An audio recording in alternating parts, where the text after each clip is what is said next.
everybody. Just checking in here. Had the strangest thing happen yesterday. It was kind of neat. Pulled in after work. There was a guy walking up the street.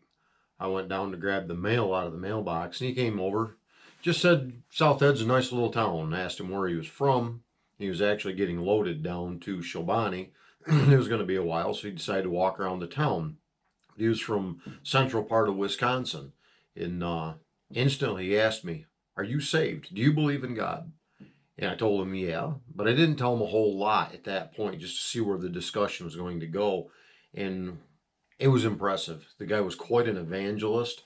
I ended up telling him that I was a pastor. I've been a believer all my life, grew up in the church. But it was interesting where that discussion went. And the fact that lately in my sermons, I've been pushing to go and to do, to witness to people, to get out there, kind of put yourself outside of the box. And this guy was the perfect example of that. Just walking down the street while he was bored getting the truck loaded, and he evangelized to me. It was, again, it was really interesting the way he just had no fear going up to speak to a perfect stranger just getting mail out of the mailbox. So I want to kind of ask you to try the same thing. When you run into somebody today, tomorrow, whatever, if you're a believer and watching this, try doing the same thing. Ask them, "Are you saved?" Or something to the effect of, "If you were to die today, do you know where you would end up?" And I'll ask you the same thing.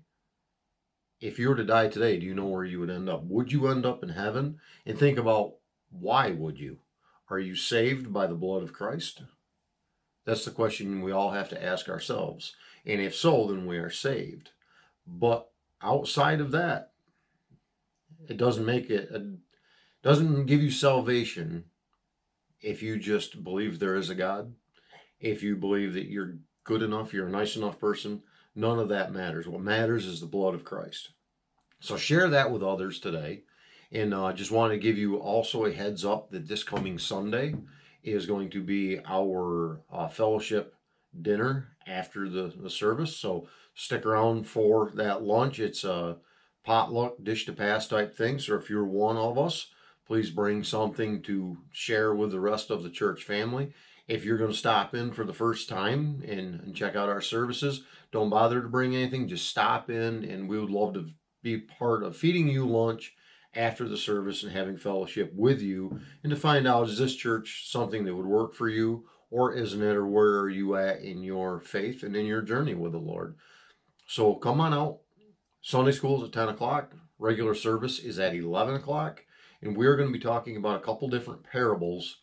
You may not think they would go together well, but we're going to bring them together. Two different parables. And I think it's going to be an interesting message. And remember, the following week, being the first week of the month, will be communion. So when you come, Communion Sunday, I'd ask that you would have your hearts prepared for communion.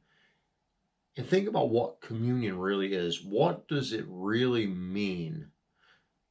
Be in prayer for that. Get your heart right with God when you come in, and we'll be celebrating, yes, celebrating a communion service on the first week, and we do this every month. So just have your hearts prepared to that, and thanks for giving me a few minutes of your time, and may God bless each and every one of you.